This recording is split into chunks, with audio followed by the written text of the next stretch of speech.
क्या आप जानते हैं जुम्मा के दिन दुरूद पढ़ने से दिल रोशन होता है, गुनाहों की माफ़ी मिलती है और दुआ फौरन कबूल होती है।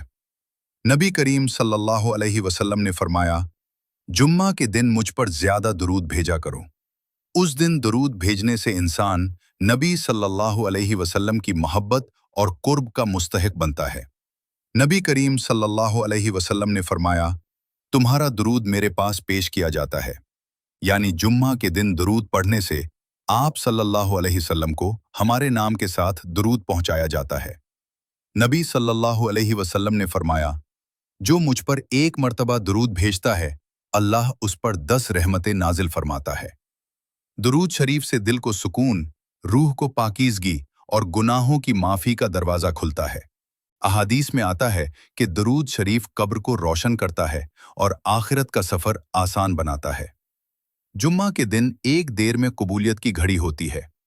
उलमा फरमाते हैं कि जो शख्स जुम्मा के दिन कसरत से दुरूद पढ़ता है, इसकी ज़िंदगी में सुकून, रिज़्क में कुशादगी और मामलात में आसानी पैदा होती है। इस जुम्मा एक दुरूद भेजें, किसी की ज़िंदगी में रोशनी लाएं। अभी शेयर करें और रसूल सल्लल्लाहु अलैहि वसल्लम पर दुरूद की कसरत करें।